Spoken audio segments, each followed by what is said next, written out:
Olá, meu amigo, minha amiga, estamos aqui outra vez, graças a Deus, para mais um conteúdo. E nós vamos falar sobre essa questão de que os ministros do STF, tanto o Flávio Dino quanto o Gilmar Mendes, tiraram uma onda com a cara dos governadores. Eu coloquei na capa os três principais, além que possa haver outros. Mas o importante destacar é que você vê o Zema, o Eduardo Leite se lançando a candidatos à presidência, e a grande verdade é que os caras não conseguem gerir os seus próprios estados. Na questão de Minas Gerais, o Rodrigo Pacheco, o Lula fez um meio-campo para botar o Rodrigo na jogada para resolver o problema de uma dívida que duplicou, triplicou no desgoverno do Zema.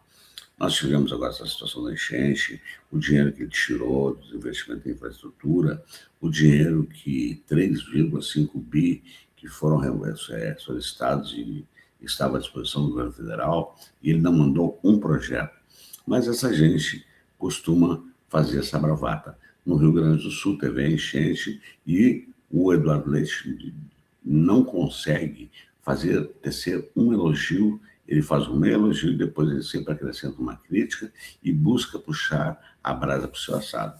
É o governador dos gaúchos que privatizou a Corsã pela metade do preço. É o governador que era contra a reeleição. Eu vou fazer um conteúdo sobre essa questão de reeleição, do Flávio Rachadinha, que é caô o que ele está dizendo e outras coisas que eu vou revelar para você durante essa semana. E voltou para o governo do estado, o povo resolveu trazê-lo de volta, e aconteceu o que aconteceu. Ele privatizou a Corsã e agora todo mundo está berrando. Mas a verdade que acontece sobre Castro, Zema, o Iena, na verdade, e o Leite, é que eles são os maiores devedores da União. E aí fazem postergações de dívidas, o governo negocia, mas eles estão sempre contra a esquerda, que faz essas facilitações para que o Estado não quebre de vez, essa é a grande verdade. E aí aconteceu dois episódios em relação a esse tema no STF. Eles se pronunciaram, o ministro Flávio Dino e o ministro Gilmar Mendes, cada um num segmento, e eu vou explicar depois do porquê do pronunciamento do Gilmar Mendes. Mas eu quero primeiramente pedir para você se inscrever no canal, se não está inscrito, agradecer aos novos inscritos, pedir para vocês darem o seu certinho, deixar o seu comentário. Se assiste o conteúdo no WhatsApp, vem aqui no YouTube, deixa o seu certinho, deixa o seu comentário e volta lá para o WhatsApp, se você quer economizar dados. Se você assiste pela TV, faça o mesmo. Apoie o canal, gente. Vamos engajar, tá bom? Precisamos de engajamento, precisamos levar essa mensagem, porque o algoritmo, quando vê que o conteúdo está bombando, ele vai mostrando para mais pessoas. E é disso que eu preciso da sua colaboração, tá certo?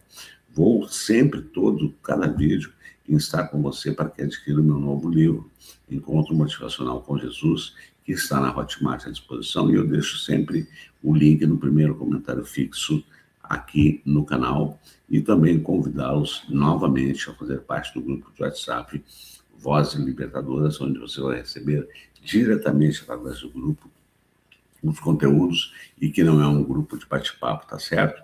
Então, dito esses recadinhos, eu quero convidar você agora a assistir, sem mais delongas, o que o Flávio Dino falou, e ele vai, evidentemente, como a gente diz, dar nome aos bois. Vamos assistir. André, eu me impressiono muito com o otimismo existencial de frases assim, abre aspas, Procuradoria do Estado do Rio de Janeiro. Isso significa que a eventual declaração retroativa de inconstitucionalidade, já falando da lei de 2023, levará o Estado do Rio de Janeiro, que foi o maior prejudicado com a edição das leis tais e tais, a deixar de arrecadar cerca de 96 bilhões de IBS entre 2027 e 2077. Isso é que é ter fé na vida, fé em Deus, porque a pessoa acha que está fazendo uma previsão para 2077, quando provavelmente a tecnologia terá outra conformação ou estaremos todos no reino da transcendência.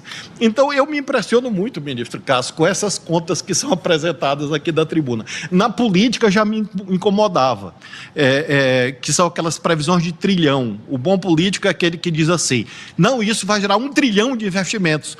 Aí tu pergunta até quando? Até 2060. Como ele não vai estar vivo e ninguém vai estar vivo até 2060, é fácil fazer essas previsões. Então não me impressiono com esta conta do Estado do Rio de Janeiro. Por não, ministro Tom. E ainda imaginar que a pobreza vai estar presente. E sabe Deus se haverá energia elétrica. Razão de arrecadação, e não combatida e como sempre lembrado aqui, ministro Gersdorff, que o ministro Pedro Malan disse que no Brasil até o passado é incerto. Então, essa visão prospectiva até 2077, ministro. 2077. Eu realmente não me impressiono com essas contas, porque elas são intangíveis e não são um argumento válido, embora frequentemente elas se apresentem aqui na tribuna, e eu respeito, evidentemente, a natureza do argumento, mas não é por isso a modulação. Não é porque o Estado do Rio supostamente vai perder 100 bilhões até 2077. Mas é pela realidade presente do Estado do Rio de Janeiro. O Estado do Rio de Janeiro, assim como o Rio Grande do Sul, Minas Gerais, estão entre os estados mais frágeis fiscalmente do Brasil. Isto é de conhecimento universal. Quando nós olhamos endividamento, o déficit que se produz, a baixíssima capacidade de investimento, tanto que vivem pendurados em liminares no Supremo. Governadores que, inclusive, esquecem disto, ministro Gilmar, que vêm para cá, batem as portas do Supremo e levam anos e anos pendurados em liminares para não pagar dívida com a União. Exatamente porque dizem que tem uma situação fiscal frágil. Sensacional. Deu nome aos bois. Rio, os principais, Rio, Minas e Rio Grande do Sul. Este é o retrato. Mas o Gilmar Mendes também se manifestou porque o Zema resolveu ir nesses eventos aí, com rachadinha, e resolveu pagar uma nota em cima do Gilmar Mendes. E o Gilmar, evidentemente, não deixou barato e deu essa resposta aqui, que se você já viu, vai assistir de novo. Se você não viu, vai vir aqui agora junto comigo, porque é muito importante. Pois, uma valentia que parece até suspeita em relação ao tribunal. Gente que está aqui sempre pedindo liminar e pedindo inserção na recuperação fiscal, são do mesmo partido do governo ou das forças políticas do governo, não obstante não obtêm a solução política e vêm para o tribunal buscar. Eu fico pensando, e para os colegas que são dados aos estudos da Bíblia, eu digo, pai, eles não sabem o que fazem. Porque, de fato, é chocante ver um governador como o governador de Minas Gerais, que, os seus bem-feitos ou mal-feitos, levou o Estado a uma debacle econômica, mas está sobrevivendo graças a liminares dadas por esse tribunal. Atacar o tribunal. Eu fico pensando, pai, eles não sabem o que fazem. Mas nós devemos refletir criticamente sobre essas liminares, sobretudo para que haja um equilíbrio nessas questões. Nós nos debruçamos sobre esses temas, são muitas questões federativas importantes. Recentemente, Vossa Excelência acompanhou a questão da saúde, que envolveu também toda essa temática, mas é preciso que a gente também cometa, e acho que é bom, esses dias eu me lembrava, às vezes os confrontos são necessários. É preciso a gente chamar as coisas pelo nome. Porque, às vezes, o país comporta um excesso de hipocrisia. É preciso que a gente aponte esses farisaicos, esses fariseus, e diga, não venham aqui. Não nos ameacem, não nos façam esse tipo de ataques, porque eles são injustos e nós não os toleraremos. Certamente é preciso que as coisas tenham uma justa medida. A sobranceria com que o tribunal lida com os temas, presidente, não significa covardia, não significa medo, significa apenas a responsabilidade de quem fala por último. Maravilhoso. Pai, perdoe-os, eu sabem o que fazem. Assim essa gente da direita, que não tem um pingo de vergonha na cara.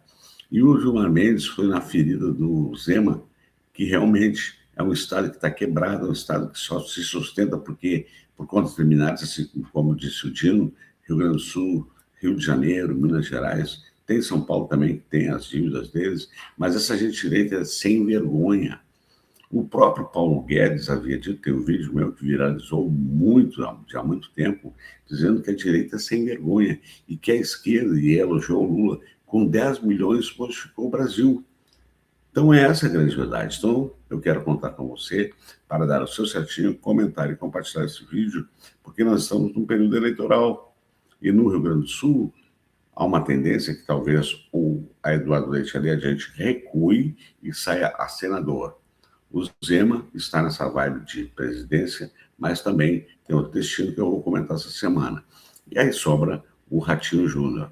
Então, tudo isso acontecendo, nós temos que estar atentos e desmascarar essa gente sem vergonha, que não tem o mínimo critério e que faz essas bravatas para enganar os otários. Simples assim.